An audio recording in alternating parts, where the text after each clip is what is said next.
Hey everyone, a while ago I did a video about the Power Rangers Universe issue number 1, and I was very confused by everything that went on in this. And so I did some research and took some notes, reread it again and again, and I finally figured out sort of the gist of what's supposed to be going on. It turns out I was misled. The characters in here are the Morphin Masters, just not the Morphin Masters, because they're actually the Die Rangers, or Legendary Squadron, which I really wish they had scrapped that name and come up with a better one, but yeah, so anyway, the Rangers on the cover here, this is a variant cover, but I'm really confused as to why it's these Rangers in particular. See, now the White Fist in the middle, I believe, is supposed to be one of the kids in this comic who become Legendary Squadron. Maybe, maybe not. But the Rangers they picked are weird. I don't really know why they picked Red Omega, Hyper Force, Turbo, Mighty Morphin, and Lauren. Yeah, look close, it's Lauren. Um, wouldn't the Die Rangers have made more sense? Or Legendary Squadron? Seriously, why'd they keep that name? If you're gonna, like, actually do something with Legendary Squadron, come up with a better freaking name. Anyway, so let's open it up and take a look. Oh yeah, and here's all the credits and stuff. I don't care. Is this gonna focus? Okay, there it goes. Frontier Lab, Planet 0117, A47 Galaxy, The Distant Past. And then right here, I think right here is where it starts. At last, years of calculations and predictions. Nights and days spent analyzing and quantifying, all leading to this. Finally, I can ascend. And then here we have the first thing that really confused me is the confusing placement of word balloons. Now, this is a panel, and the word balloon in it points to Morphonaut, White Phantom Ranger here. This really confused me because I thought, wait, are there two of these? Since it's a new suit that doesn't, like, maybe it's not even a ranger. I thought maybe there were multiple people wearing these white Phantom Ranger outfits. That maybe originally it wasn't even intended to be a Power Ranger outfit. That originally it was like, and since later on they say Morphonaut, I figured, oh, so it was like an astronaut uniform. But no, it is, like, he's the only one here, and the thing is actually pointing to the person in this panel. Yes, that's a person. Let's see, this is this woman's weird glasses, the weird crescent moon glasses. She has this earring here. Those are her fingers. So anyway, when he says, finally, I can ascend, and she goes, I? You mean we? And then he goes, I'm perfectly capable of running this myself, Shendel. I've told you for the past few months. And I've told you just as many times that it's safer with another set of eyes, especially on this monstrosity of a rig of yours. We should do an overload test. Engaging startup sequence. Or not. Okay, so I really don't know what the back and forth here is supposed to indicate. That when he says, finally I can ascend, it implies that it's something unusual, it's something that applies to him. And then when she says we, it sounds to me like, I don't know, she was helping him for the express reason that he helped her ascend. But as the comic is going to make it very clear later on, ascending isn't really anything special. It's just a fancy word they use for leave. Yeah, the word ascend, like, just replace it with leave or evacuate, which they do later on, and I didn't realize that it was a substitution for the word ascend because they kept using ascend. So anyway, that rant's over. Okay, down here, I can't believe it really worked. That's, yes, the idea that everyone told me to stop pursuing. A real dimensional space that contains... And then, the Morphin Grid. Okay, so Morphonaut here has opened up a portal to the Morphin Grid. Let me look at my notes here. Yeah. That's what it is. And, blah, blah, blah, blah. So yeah, he's in the Morphin Grid. I don't really know what exactly he wanted to do here. Anyway, he does say, let's see, endless. It could power worlds. And so I don't know if maybe he was looking for like a source of power or something. But anyway, then this big face shows up.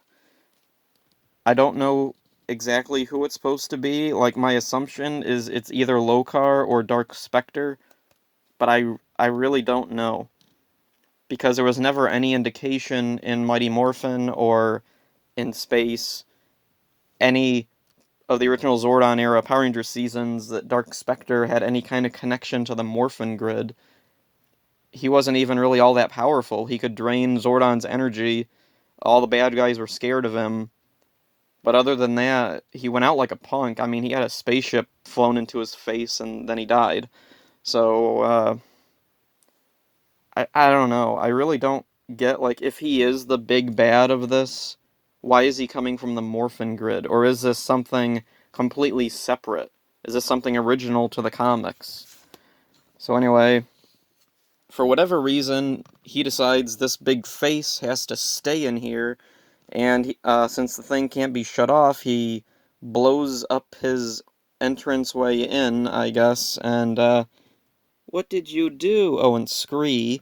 So anyway, yeah, he blows up the archway so nobody can get in or out, although the thing gets out later. Spoilers.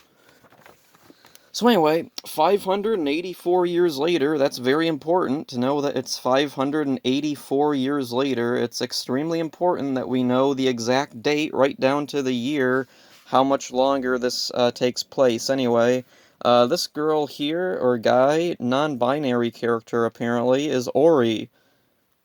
Yeah, they're in what crap, what was it called? The Frontier Lab. Except now it's called the Super Secret Hangout. And, yeah, she's going through, like, old files or something, and Shendel is no longer a person, she's just a computer voice.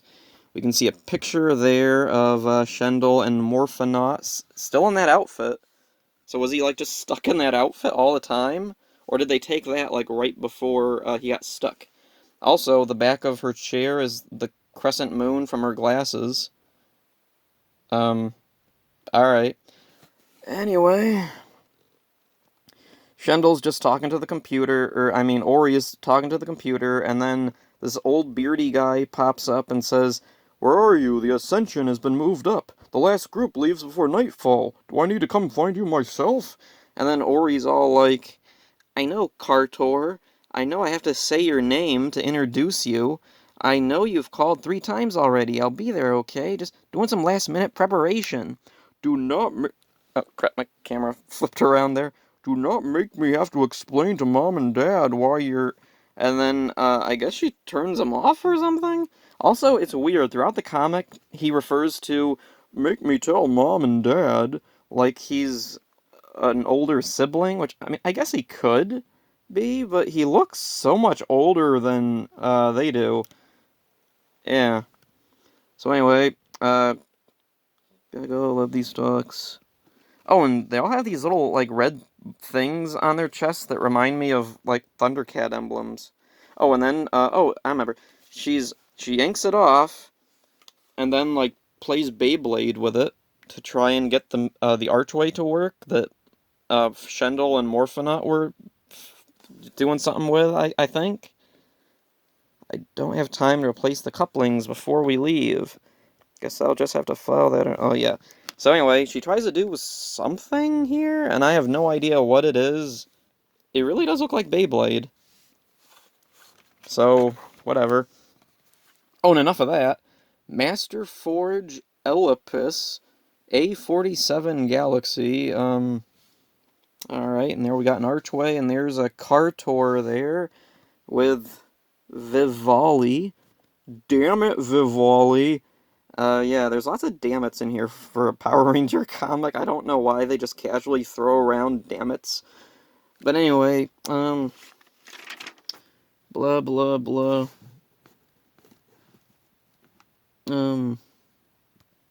Okay, now I remember. Vivali here is talking about how this other planet or something, Master Forge Namize, or Namize, something, stopped responding, and they think they might be the only ones left. Kartor is all bummed about it. It is as we feared. Oh, wait, what? Is then we feared than. Shouldn't it be then?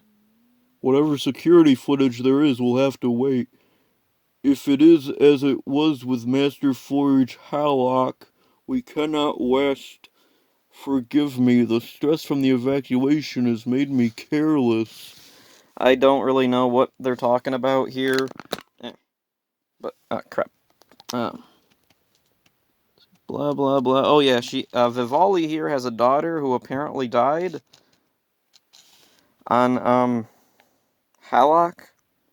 Or, no, I don't remember, whatever. You're right, it's why evacuation was moved up. That leaves a quarter of the city, blah, blah, blah. And then we find out that, oh, someone was listening in. See the earpiece? And, West Corridor, if we're careful, we can avoid starting more of a panic. And then, crap, what's her name? Footage, huh? You keep feeding her, Firo, and she isn't going to know what to do with herself when we're gone. Mru. Then we're introduced to this dude, Firo. Wendy will be just fine, thank you very much. Besides, Hrian, it's not like I can take 5 tons of feed with me. Yeah, alien small talk. Fun. And it keeps me from doing things like, I don't know, spying on Mom. Another forge went down yesterday, just like Hallock. But this time there's footage. Ryan. And then she's all like, you don't want to actually see what happened this time instead of taking them at their word for it? Don't you want to know what actually happened to her? I'm assuming, her sister? Like, if, yeah, he said, spying on, my mom. So is it her mom? Is it his mom too? Because she looks a lot like Vivali.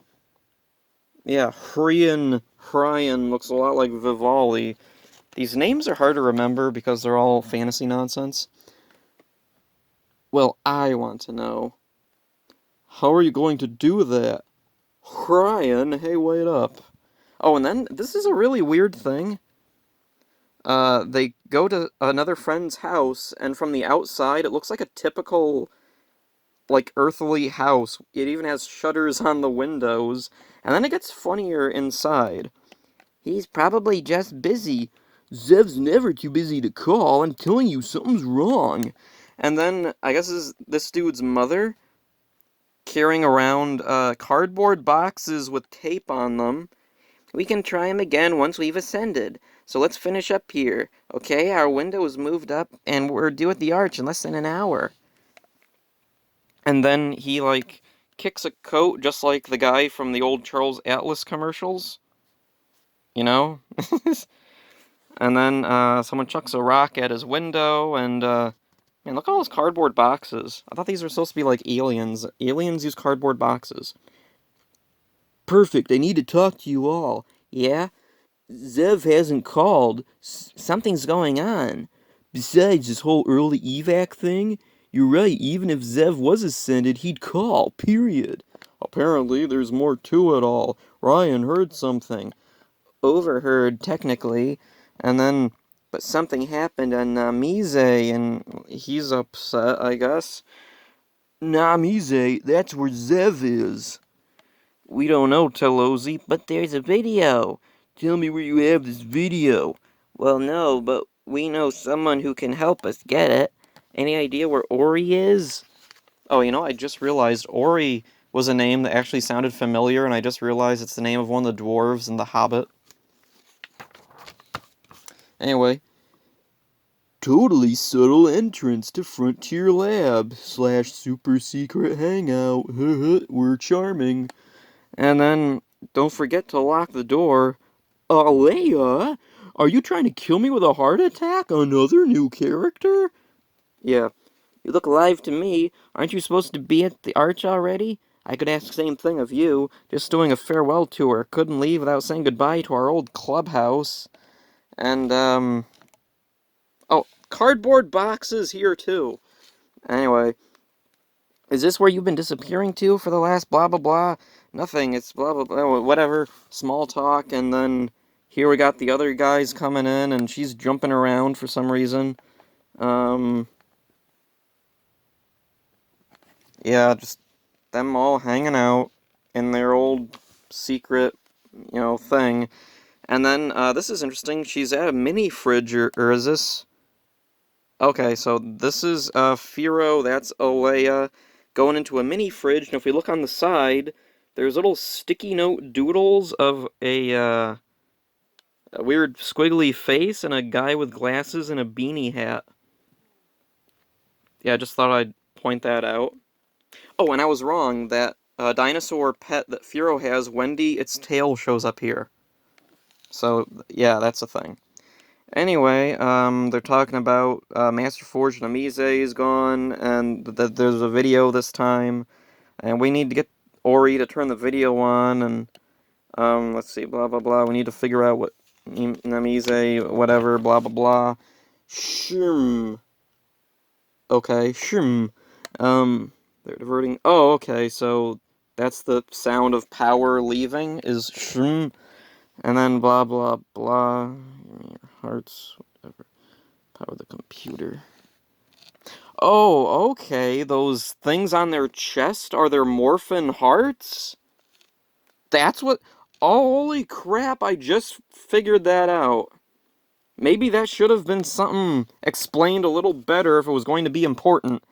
Unless this was from the original comic, in which case, don't make this a separate mini-series and pretend like it's all about Phantom Ranger, when Phantom Ranger doesn't even show up in this. Oh, right, it's the white and gold guy, but how do we know that's even Phantom Ranger? How do we know that guy doesn't die, and then another character takes the uniform, whatever, blah blah blah.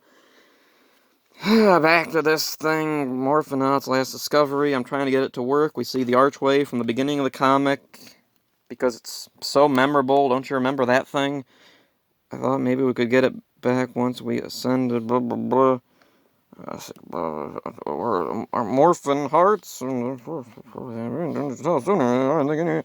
in. Whoever said that, I don't know.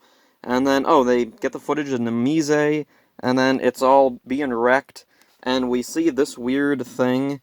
And at first I thought you were supposed to turn it on its side. Okay, I can't do that with this camera, but I thought it said knee. Knee. Knee. But then I realized it's actually ZZZT with the vertical part of the T right where the dividing line between the panels are. The editor did a great job here. This is awesome. So anyway, yee! Click, click, click. So we got Die Shocker, and then we got click, click, click. Because, yeah, click, click, click is the sound I think of when Dark Spectre Meramon with his fire out shows up. At least this is why I'm assuming this is, that this is Dark Spectre. We see the little fin ears, very reminiscent of Dark Spectre. We see the smoke coming out of the mouth. We see the kinda sorta Dark Spectre-y face, but like I said, the rest of the body, it looks like Meramon with his fire out. And then we get these little venom monsters that don't even look consistent. So anyway, yeah, they're all like, oh no, they didn't stand a chance. They were killed by the fire out Meramon Dark Spectre pseudo things. Oh, and Fitz Crackle Pop Rice Krispies. Oh geez, that's dark considering Namise just fell to a bunch of Meramons. Anyway, blah blah blah. Oh yeah, the Master Forge was shut down. They couldn't leave the planet. They don't know why. Ooh. They left half of everyone. Blah blah blah. Oh, and her sister's dead because she was on Namise. Then we got, oh, a bunch of lights falling out of the sky. We have to get back to the Arch now. And then, isn't that what attacked Namise? The Master Arch. They've turned it on. The evacuation started.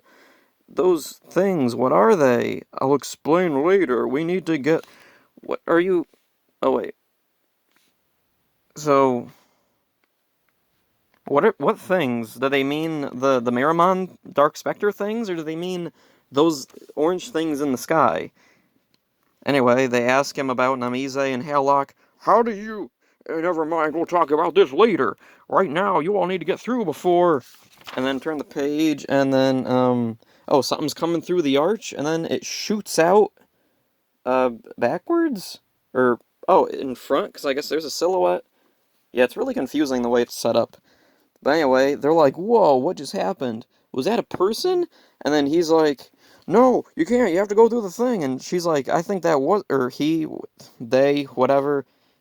They draw them very feminine presenting, so, like, yeah, so I'm just, forgive me if I go back and forth calling them she, because, yeah.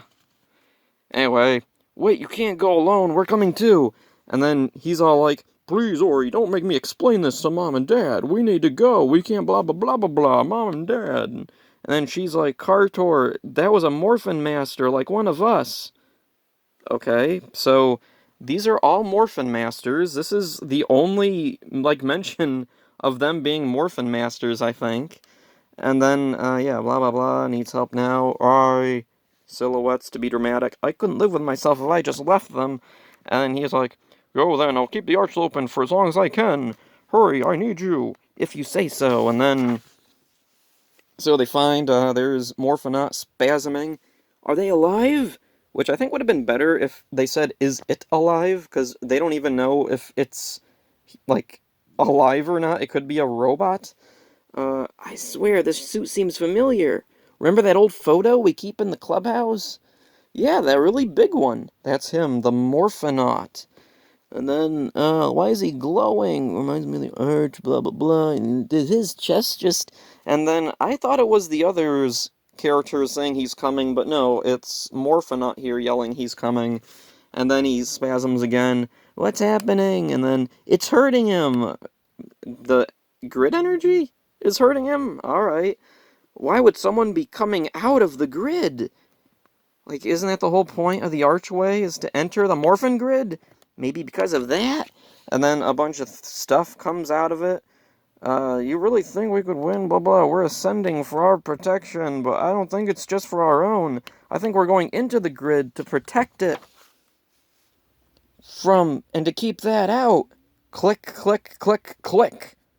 Because that's the terrifying sound of a giant face launching asteroids at your planet, is click, click, click, click. To be continued. So anyway, there's my very in-depth analysis of the comic, trying my hardest to figure out what in the world is going on. Yeah. This was a thing. The camera keeps going in and out of focus. So anyway, I finally understand everything about the comic. I know everybody's names. I know exactly what their goals are, what they're trying to do. I don't know why exactly some of the stuff is going on. I'm sure that'll be cleared up in one of the other 5 issues of this. Holy crap. Anyway, positives. The artwork is competent enough. Like, I can certainly see why people would like the artwork. There's a style to it that's... It's not unappealing, but I don't think it works for a story like this. These characters... Or actually, maybe it could have worked if we had more time with these characters, because I don't know who this is, I don't know who this is, and I really don't know who any of these kids are, because they barely get any lines of dialogue. There's no personality, we don't get to spend any kind of time with them. All we know is that Furo has a pet dinosaur. The others are kind of snarky about it. Ori seems to be kind of a reclusive character. Then, crap, what's his name? Tolozi is kind of a hot-headed guy. Also, they're all Morphin Masters, and they use cardboard boxes with tape, and they post crude drawings of, like, smiley faces on mini fridges. And that's my main takeaway, is that the Morphin Masters are just a bunch of, like, kids who screw around, basically, and disobey the old guy who says mom and dad. Yeah, this has been going on for a while. You're probably sick of hearing me talk about this comic, and, like, if you like the comic, great, and you probably hated hearing me, like, make fun of it. If you hated the comic, then, I don't know, maybe you got some enjoyment out of this. If you're like me and you're just kind of confused as to where in the world the creative process began with this Power Rangers comic that has nothing to do with Power Rangers, I don't know, talk to me in the comments. So that's all for this one. See ya.